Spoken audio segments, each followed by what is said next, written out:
Pemirsa, kisah inspiratif kali ini datang dari Yoso Farm tentang bagaimana menerapkan sistem integrated farming yang bisa menciptakan kemandirian pangan sekaligus kemandirian finansial. Yoso Farm adalah konsep kehidupan yang menyatu dengan alam sehingga terciptalah ekosistem yang terintegrasi di pekarangan rumah. Hasilnya hampir tidak ada limbah yang terbuang, mulai dari sampah rumah tangga hingga daun-daunan yang ada di tanaman. Daun-daunan tanaman maksud kami yang jatuh di dekat pekarangan rumah.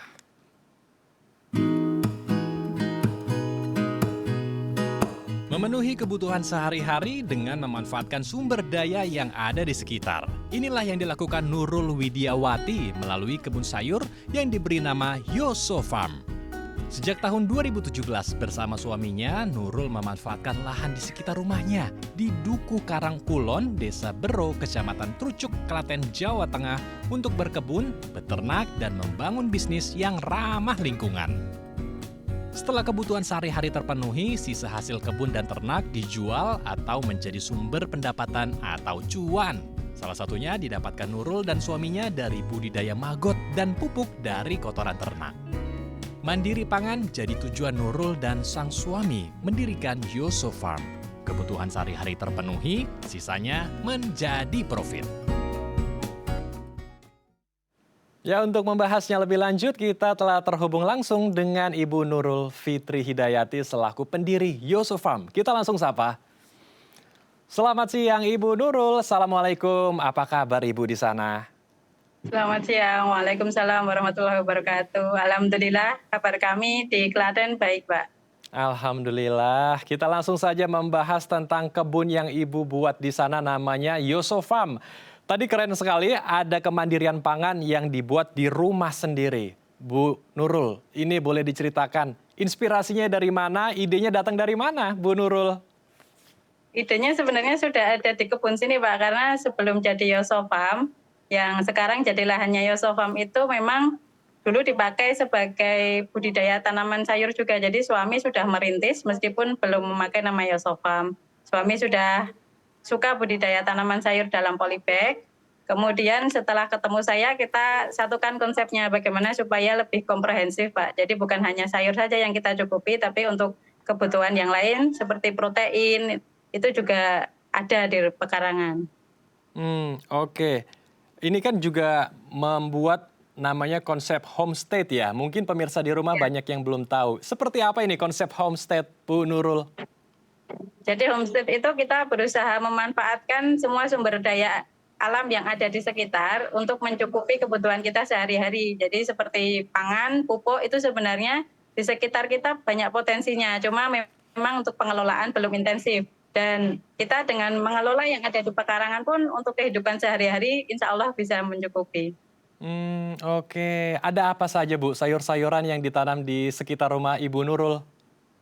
Yang kita tanam di sekitar rumah memang utamanya yang anak saya tuh ya. Jadi ada bayam Brazil, ada bunga kol, ada kangkung, ada juga bumbu-bumbuan Pak seperti jahe, kunyit, lengkuas itu kita semua adakan di pekarangan. Oke. Ada berbagai varian sayur ya. Dan semua sayur tersebut ditanam secara organik. Ini menarik nih alasan Ibu Nurul. Karena kalau ingin menanam sayur secara organik, ini tentu tidak mudah ya. Yang pertama kita harus berani kotor-kotoran, harus berani capek juga ya untuk mengurusinya. Kemudian juga pembasmian hamanya itu juga lebih effort daripada pertanian yang non-organik. Mengapa Bu Nurul mau memutuskan melakukan pembangunan kebun sayur secara organik? Kalau dilihat dari sisi negatif memang seperti yang Bapak katakan tadi, capek, kotor-kotor, repot dengan hama. Tapi sebenarnya dari sisi positifnya juga banyak, Pak. Pertama, sumber daya kalau di desa itu banyak sekali. Untuk kotoran ternak, banyak peternak yang tidak memanfaatkan kotoran ternak itu. Jadi di desa sangat melimpah. Kemudian sebenarnya hama itu bukan untuk dibasmi, Pak. Tapi untuk ya kita hidup bersama, kita hidup berdampingan. Sebagai manusia kita memang juga harus berbagi kepada makhluk yang lain. Jadi jangan diberantas sama itu. Sebisa mungkin kita kontrol, tapi jangan sampai membasmi. Karena dengan membasmi hama pun juga akan mengganggu ekosistem. Dan memang dibilang capek, ya memang harus lebih padat karya kalau untuk organik. Dan tidak bisa hasilnya langsung dilihat secara cepat seperti penggunaan bahan-bahan kimia di pertanian yang intensif. Jadi memang lebih bersabar, tapi dengan menikmati prosesnya itu kita juga lebih kerasa manfaatnya, Pak. Oke. Jadi kalau diserang oleh hama ya tidak apa-apa. Ini sebagai aksi berbagi juga ya kepada Iya, hama betul. tersebut dan menjaga ekosistem sebetulnya yang ada di kebun sayur Ibu Nurul. Oke, tadi sudah disebutkan juga ada sebuah langkah atau metode khusus untuk mengakali serangan hama. Ini boleh Iya. diceritakan seperti apa, Bu? Apakah menggunakan pestisida nabati kah atau menggunakan metode lain? Untuk pestisida nabati kita juga pakai, Pak. Itu misalnya dengan tembakau, rendaman tembakau itu, atau kita juga memakai fermentasi dari kulit bawang-bawangan. Jadi limbah dari dapur kita pakai untuk di kebun. Pun sebaliknya yang dari kebun pun kita manfaatkan di dapur. Kita juga menanam tanaman pengalih, namanya refugia. Itu sejenis tanaman berbunga dan itu sangat atraktif untuk hama, maka hama akan tertarik ke tanaman itu. Jadi tanaman sayur yang kita tanam relatif lebih aman. Oke. Jadi memakai pestisida nabati dan ada juga tanaman yang bisa mengalihkan hama ya, agar Iya, betul. sayur mayurnya tidak diserang oleh hama. Oke, luar biasa Iya. sekali. Nah, kalau untuk pupuknya sendiri, ini dari mana Ibu mendapatkan? Saya dengar juga tidak membeli ya, tetapi bisa Iya, berkolaborasi dengan tetangga yang ada di rumahnya. Boleh betul. diceritakan Bu Nurul? Kalau untuk pupuk, sebagian pupuk kandang berasal dari tetangga, Pak. Jadi tetangga kami ada yang budidaya sapi, ada yang budidaya, ada ternak kambing. Itu kita sering ngasih kehijauan ke mereka dan kita juga diizinkan untuk ngambil kotoran ternak di sana. Jadi saat kita ngambil kotoran ternak, sama dengan kita membantu mereka untuk membersihkan kandang. Jadi kita simbiosis dengan tetangga, saling membantu. Ibaratnya barter, kita ngasih pakan untuk ternak, kita dapat pupuk untuk tanaman kita. Oke. Jadi menciptakan simbiosis mutualisme juga ya bagi warga di sekitar rumah Ibu Nurul ya? Betul. Oke. Nah, kalau misalnya panen, ini apakah semua jenis sayurnya dinikmati sendiri untuk keluarga atau ada yang dijual, Bu Nurul? Kalau tujuan utama memang untuk mencukupi kebutuhan keluarga, tapi kadang-kadang tidak perlu dijual, Pak. Kadang kita juga berbagi saja ke tetangga. Misalnya cabai, saya untuk cabai sebenarnya konsumsinya sedikit, mengingat saya perutnya nggak tahan kalau terlalu pedas. Jadi misalnya kita nanam cabai hanya 3 tanaman saja, itu untuk kebutuhan rumah sudah berlebih. Jadi kita bisa berbagi ke tetangga, nggak melulu harus dijual sih, Pak. Jadi Hmm, kelebihannya bisa untuk berbagi, gitu. oke, luar biasa. Jadi ada aksi sosial juga yang Ibu lakukan ya Iya, dari pertanian yang Ibu buat di rumah. Ternyata tidak hanya untuk memenuhi kebutuhan pangan, tetapi juga aksi berbagi pangan bagi warga di iya, sekitar Ibu Nurul. Oke. betul. Nah, boleh di-spill atau dikasih bocoran sedikit, siapa tahu ada pemirsa yang terinspirasi dengan aksi Ibu Nurul. Kira-kira dengan bercocok tanam sayur mayur seperti ini bisa menghemat berapa pengeluaran rumah tangga, Bu Nurul?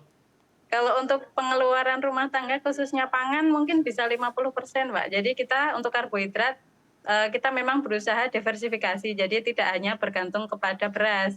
Jadi kita di rumah juga ada tanaman labu, ada singkong, kita sekarang baru mau menanam talas, jadi sebisa mungkin kalau untuk pangan, kita mengadakan di rumah. Jadi kalau untuk kebutuhan pangan memang bisa meng-cover sekitar 50-60%, termasuk itu untuk protein dari lele, dari telur, dari ayam, seperti itu. Tapi untuk kebutuhan yang lain, kita pun cash flow-nya juga ada dari usaha Yoso Farm ini. Jadi kita memang juga jualan pupuk, pupuknya pupuk kandang itu tadi, karena kita dari tetangga kadang untuk kebun sendiri juga berlebih, makanya kita jualan pupuk, jualan bibit tanaman, dan juga ada program-program edukasi. Karena saat kita berkebun di rumah, banyak instansi atau mungkin sekolah di dekat rumah pun juga tertarik. Jadi sering ada outing kelas untuk anak-anak sekolah. Bahkan sekarang sejak tayang di DAI TV dan di Bumiku 1 kemarin jadi lebih banyak orang dari berbagai daerah yang pengen belajar di Yoso Farm, seperti itu. Oke. Jadi rumah Ibu sebagai lab juga ya bagi siapa saja yang Betul. ingin belajar menjadi petani ya, Bu ya? Iya. Oke, luar biasa sekali. Nah, saya juga ingin mengetahui sebetulnya seperti apa kelasnya, karena kan sebagian besar orang kalau melihat petani kurang begitu minat ya, apalagi anak-anak muda bagi generasi milenial atau Gen Z bahkan ya, melihat petani itu bukan sesuatu yang pekerjaan yang wow banget untuk mereka. Ini bagaimana kelasnya agar bisa juga memantik para generasi muda kita mau belajar menjadi petani, Bu Nurul. Tapi ditahan, Bu. Kita akan bahas usai jeda ya.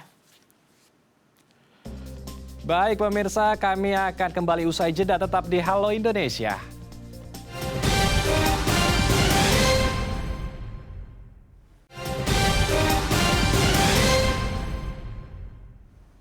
Terima kasih pemirsa, Anda masih bersama kami di Halo Indonesia. Kita akan lanjutkan diskusi hangat kita bersama dengan Ibu Nurul selaku pendiri Yoso Farm. Ibu Nurul melanjutkan pertanyaan saya di segmen sebelumnya. Jadi selain ada aksi berbagi pangan dari hasil kebun rumah Ibu Nurul juga membuka pintu bagi siapa saja yang ingin belajar menjadi petani. Ini kelas belajarnya seperti apa, Bu Nurul? Dan apakah betul semua boleh masuk belajar secara gratis? Kalau untuk kelas belajar, kita ada program yang untuk pelajar itu namanya outing class. Biasanya itu kita berbayar Pak itu Pak. Jadi berbayar itu satu anak sekitar 5 dalam range harga nanti pengen belajar apa. Biasanya ada yang pengen belajar menanam, nanti di sini menanam kemudian tanamannya bisa dibawa pulang. Dan ada juga yang pengen workshop full day waktu itu Pak. Jadi pengen belajar semua yang ada di Yoso Farm komprehensif. Mulai dari mengolah tanah, bagaimana perbanyakan tanaman, pengen bagaimana menanam dan merawatnya, bahkan pengen juga untuk mengarah ke kemandirian pupuk. Karena saat kita bertani tapi pupuknya masih beli, itu sama saja kita masih ditawan oleh industri. Jadi kita pengen hidup mandiri, makanya dari tanah, pupuk, pangan, dan pakan itu ada juga yang pengen belajar komprehensif. Dan kita juga ada aksi berbagi ilmu, biasanya itu untuk kalangan yang secara ekonomi mungkin dibilang masih sulit, dan bahkan untuk teman-teman yang difabel kita juga membuka diri untuk sharing. Kemudian selain itu kita juga berbagi tanaman Pak. Jadi sebelum ada Yoso Farm pun suami sudah banyak bergerak di bidang kebencanaan maupun lingkungan. Jadi kita ada stok tanaman yang untuk berbagi. Jadi apabila ada pengunjung pengen berbagi, pengen menanam, atau ada lembaga yang pengen mengadakan kegiatan penghijauan, itu pun kita juga ada stok bibit yang bisa dipakai seperti itu. Oke, luar biasa. Nah, kalau untuk kelas belajarnya sendiri, ini rata-rata mereka dari kelas berapa saja yang datang?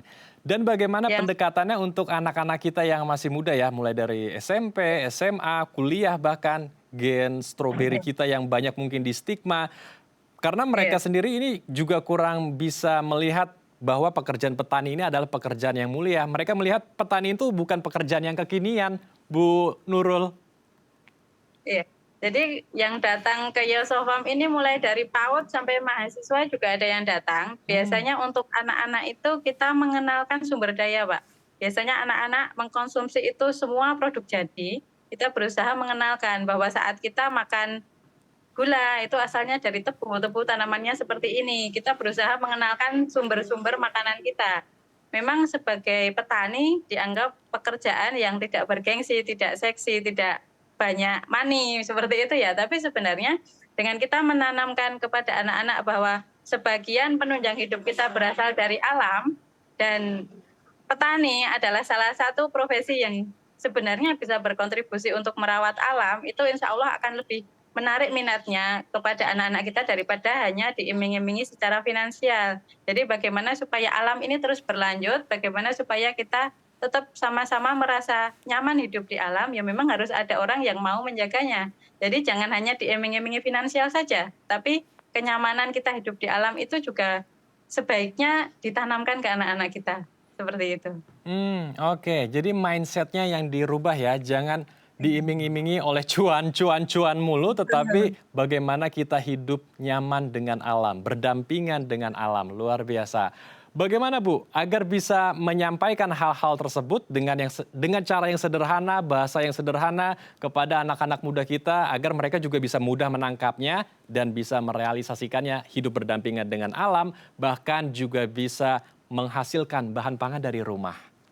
Oh iya, jadi mindsetnya sebenarnya sangat sederhana Pak. Kalau kita sering menyanyikan lagu Indonesia Raya itu sebenarnya sudah ada di sana semua.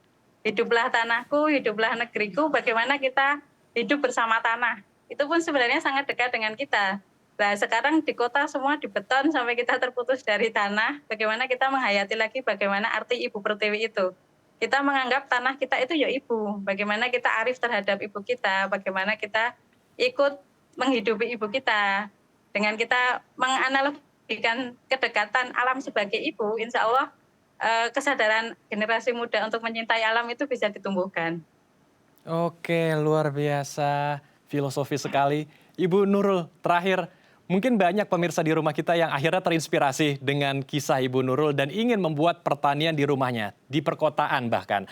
Nah, pertanyaannya begini Bu, mungkin kalau dari rumah Ibu Nurul, kalau tadi kita lihat begitu luas ya, ada tanaman sayur mayur yang berbagai varian juga di sana. Kalau kita ingin memulai pertanian di tengah perkotaan, di lahan yang terbatas, ini tips dan triknya gimana Bu Nurul, agar bisa seperti Bu Nurul juga?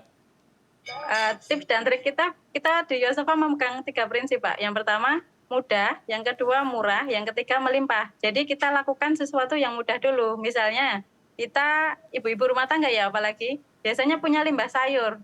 Limbah sayur itu sebagian bisa langsung kok kita tanam. Misalnya dari daun bawang, itu akarnya bisa langsung kita tanam. Dan itu sangat mudah.